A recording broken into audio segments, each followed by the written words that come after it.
પ્રકરણ નંબર 13 આલેખનો પરિચય। પહેલું ક્વેશ્ચન છે, નીચે આપેલા રેખીય આલેખમાં એક ઉત્પાદક કંપનીએ જુદા જુદા વર્ષમાં કરેલ વેચાણ દર્શાવેલ છે। રેખીય આલેખ પરથી માંગેલા પ્રશ્નોનો જવાબ આપો। તો અહીંયા જોઈએ આપેલું છે અહીંયા આપેલું છે વર્ષ, ઓકે, 2002, 2003, 2004, 2005, 2006 અને અહીંયા આપેલું છે વેચાણ રૂપિયામાં આપેલું છે 2 કરોડ 4, 6, 8, 10 અને 12, ઓકે। તો 2002માં જોઈએ કેટલા કરોડનું છે, તો 4 કરોડનું વેચાણ, ઓકે।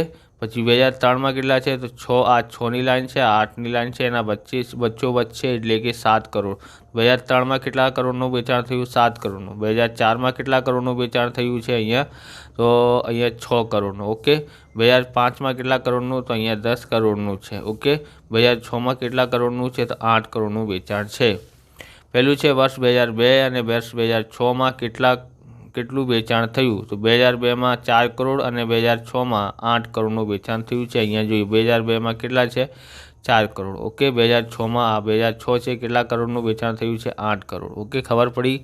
હવે છે વર્ષ 2003 અને વર્ષ 2005માં કેટલું વેચાણ થયું હતું, વર્ષ 2003માં 7 કરોડ અને વર્ષ 2005માં 10 કરોડનું વેચાણ થયું। કેવી રીતે, તો અહીંયા લખ્યું છે 2003માં, તો 2003માં કેટલા છે, અહીંયા 8 અને 6ના વચ્ચે એટલે 7 કરોડ અને વર્ષ 2005માં જોઈએ તો 5માં કેટલા છે, 10 કરોડનું વેચાણ છે। આવી રીતે આનું આન્સર થયું।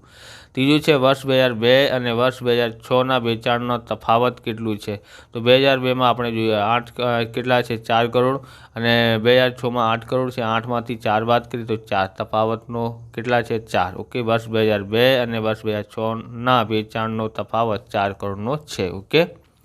ચોથું છે કયા વર્ષના વેચાણનો મહત્તમ તેના અગાઉના વર્ષની સરખામણીમાં મહત્તમ હતું, એટલે વર્ષ 2004 અને 2005ના વેચાણનો તફાવત તેના અગાઉની વર્ષની સરખામણીમાં મહત્તમ હતો, બરાબર।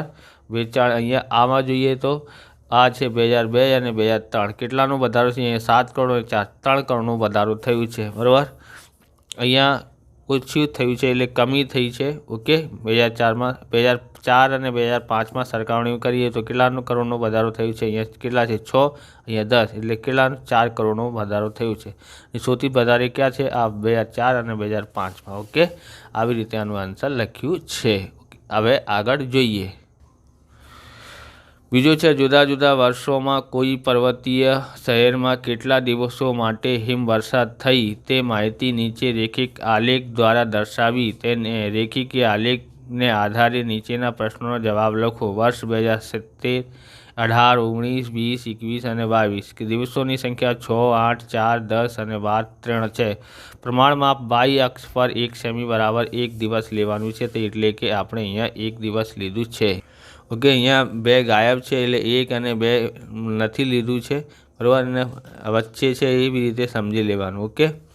હવે છે આવી રીતે કર્યું છે, આલેખ દોર્યું છે, એના કારણે આપણે હવે જોવાનું છે અહીંયા કયા વર્ષમાં સૌથી વધારે હિમવર્ષા થઈ, તો 2021માં, કેમ કે અહીંયા છે ને 2021 જો આલેખ ઉપર 2021માં અહીંયા સૌથી વધારે છે, કેટલા છે, તો 12 દિવસોની સંખ્યા, ઓકે। 12 દિવસો શું થઈ છે, હિમવર્ષા થઈ, ઓકે।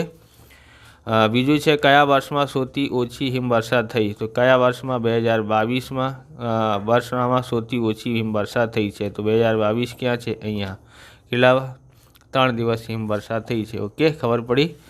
હવે છે કયા 2 વર્ષમાં હિમવર્ષામાં તીવ્ર વધારો થયો છે, તો 2019 અને 20 બે વર્ષોમાં હિમવર્ષામાં તીવ્ર વધારો થયો છે, તો 2019માં એટલા એટલે 2020માં બહુ સૌથી વધારે શું થયું છે, વધારે થયું છે, ઓકે।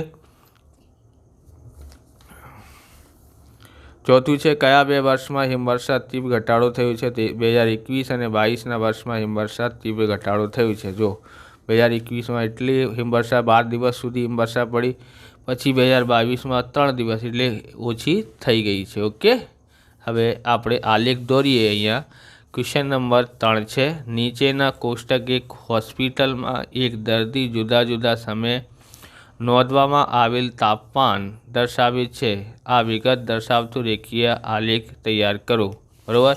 તમારે આવા પ્રકારના વિડીયો જોઈએ તો ડિસ્ક્રિપ્શનમાં પ્લેલિસ્ટ આપેલી છે, જ્યાંથી તમે હિન્દીની સ્વાધ્યાયપોથી અને ગણિતની સ્વાધ્યાયપોથી અને ગણિતનું બુકનું પણ સોલ્યુશન તમે જોઈ શકો છો, ત્યાંથી તમે જોઈ શકો છો। ચેનલ પર નવા છો તો ચેનલને સબસ્ક્રાઈબ કરી લેવાના, કેમ કે આવા રીતના વિડીયો તમને મળતા રહેશે। હવે આપણે આ આલેખમાં જોઈએ, અહીંયા સમય આપેલું છે 6 AM, 7 AM, 8 AM, 9 AM, 10 AM, 11 અને 12। તાપમાન આપેલું છે 35.5, 36, 38, 37, 36.5, 36.5 અને 37। પ્રમાણ માપ અહીંયા આપેલું છે 22 અક્ષ ઉપર 2 સેમી બરાબર 1 સેલ્સિયસ તાપમાન લેવાનું છે। તો આપણે અહીંયા લીધું છે 33થી ચાલુ કર્યું છે, એટલે 0થી 32 સુધી તાપમાન આપણે આવી રીતે દોર્યું છે, એટલે એના અંદર જ છે, બરાબર। આપણે અહીંયાથી જોવાનું છે 33 તાપમાન, 34, 35 આવી રાખ્યું છે। હવે 6 AM, 6 AMમાં કેટલા હતા? 6 AM લખેલું છે, એમાં શું હતું? 6 AMમાં 35.5, તો એ 35.5 ક્યાં આવશે? તો આ 35 અને 36ના વચ્ચે આવી જશે અહીંયા, ઓકે। ક્યાં છે? 35 અને 36ના વચ્ચે લાઈન જે દેખાય છે ને, એમાં આપણે આવી રીતે કરી નાખો, ઓકે। એના પછી આ 6 ઉપર કરવાનું છે, અહીંયા 6 દેખાય છે, 6 ઉપર આપણે અહીંયા કરવાનું છે, ઓકે। પછી જોઈએ, અહીંયા આપેલું છે 7 AM, કેટલા આપ્યું છે? 36 આપ્યું છે, તો એટલે 36 કરવાનું છે। અહીંયા 7 AM છે, 36 ક્યાં છે? અહીંયા 36 આપેલું છે, આ લાઈન ઉપર જશો તો એટલે અહીંયા 36 દેખાય છે, બરાબર, અહીંયા આવી જશે, ઓકે। આવી રીતે કરવાનું। પછી 8માં 38 આપેલું છે, 8 AMમાં 38, 8 AM આવ્યું, અને આ લાઈનમાં આપણે જોઈએ 38 ક્યાં થાય છે? તો આપણે અહીંયા જોઈએ 38 થાય છે, સીધી લાઈન લાવો અહીંયા, ઓકે, અહીંયા થાય છે, થઈ ગયું। પછી આપણે 9 AMમાં 37 આપેલું છે, 9 AMમાં તો આ છે આપણું 9 AM, એટલે આ લાઈન ઉપર 37 આપ્યું છે, ક્યાં છે 37? અહીંયા જ છે, ઓકે, દેખાય છે ને અહીંયા 37, ઓકે। પછી જોઈએ 10માં, જોઈએ 10 AMમાં 36.5, તો આ છે 10 AM આપેલું છે, 36.5 ક્યાં થશે? 36.5, આ 36.5માં આપણે અહીંયા 10 આપેલું છે, 10માં 36, અહીંયા 36 છે, 36.5 કીધું છે, એટલે એના ઉપર 37 અને 36ના વચ્ચે, આ 37 અને 36ના વચ્ચે અહીંયા લાઈન છે ને, એમાં આવી જશે। પછી 11માં 36.5, તો 11 છે, અહીંયા આવ્યું 11, એમાં પણ 36.5, એટલે અહીંયા આવી જશે। પછી આપેલું છે 12 નૂનમાં, કેટલા છે? 37, તો આ 12 નૂન છે, એમાં 37 જોઈએ તો ક્યાં દેખાય છે? 37 અહીંયા દેખાય છે, ઓકે, 37 અહીંયા આવી જશે। હવે શું કરવાનું છે આપણે અહીંયા? તો આવી રીતે દોરી નાખો, ઓકે, એવી રીતે અહીંયાથી શરૂ કરીએ,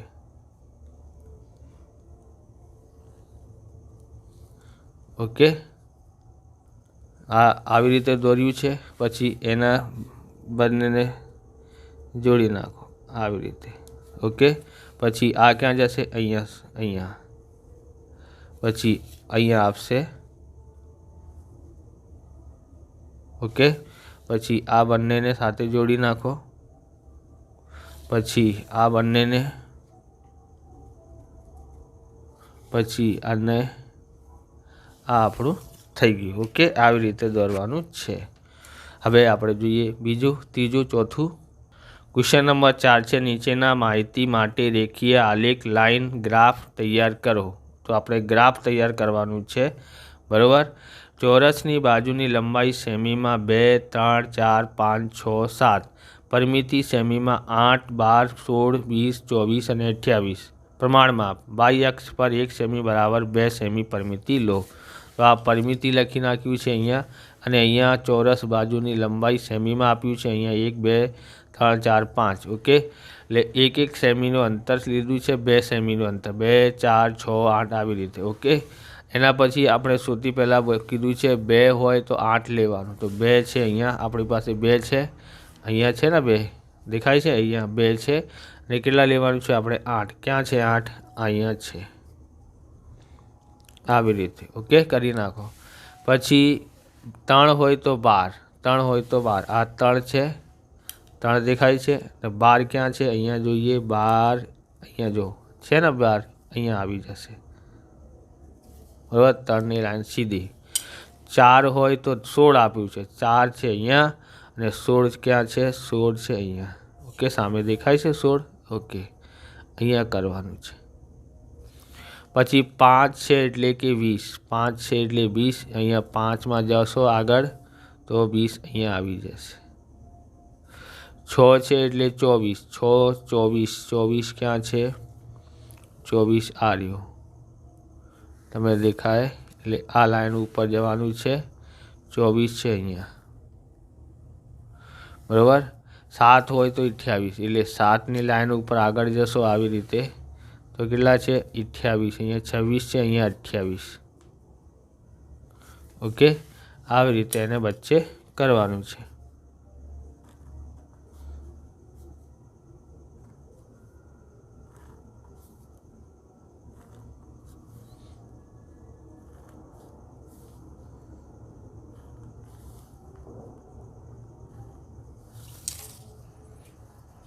આવી રીતે દોરવાનું ઓકે, થઈ ગયું। હવે આપણે જોવાનું છે આ પ્રવૃત્તિમાં। પ્રવૃત્તિમાં શું બોલે છે, યોગ્ય પ્રમાણ માપ લઈને નીચેના કોષ્ટકમાં આપેલા માહિતીને રેખા આલેખ દોરો। કેરી કિલોગ્રામમાં 1 2 3 4 5, કિંમત રૂપિયામાં 100 200 300 400 500। તો આપણે લખ્યું છે કિંમત રૂપિયામાં બાહ્ય અક્ષ ઉપર, કેરી કિલોગ્રામમાં અહીંયા એક્સ અક્ષ ઉપર ઓકે, અહીંયા એક્સ છે અહીંયા બાય છે તો આપણે લખીએ પ્રમાણ માપ વાય અક્ષ પર 1 સેમી બરાબર એટલે કેટલાનું અંતર છે અહીંયાથી અહીંયા સુધીનું 50નું એટલે 50 સેમી, 1 સેમી બરાબર 50 રૂપિયા, 50 રૂપિયા ઓકે, રૂપિયામાં આપેલું છે ને એટલે। હવે જોઈએ 1 કિલોગ્રામ હોય ત્યારે 100 રૂપિયા, 1 કિલોગ્રામ છે અહીંયા ઓકે, 1 કિલોગ્રામ છે તો 100 રૂપિયા, 100 અહીંયા આવી જશે। 2 કિલોગ્રામ હોય તો 200 આપેલું છે તો અહીંયા 2 છે, અહીંયા 200 ક્યાં છે અહીંયા આવી જશે। 3 કિલોગ્રામ હોય તો 300, 300 ક્યાં છે અહીંયા 300 છે ઓકે, 3થી જઈએ અહીંયા 300। પછી 4 હોય તો 400 એટલે 400 ક્યાં થાય છે અહીંયા। 5 હોય તો 500 એટલે 500 થાય અહીંયા આ લાઈન ઉપર ઓકે, ખબર પડી ગઈ। આવી રીતે દોરવાનું સિમ્પલ છે। હવે એને સાથે જોડી નાખો ઓકે,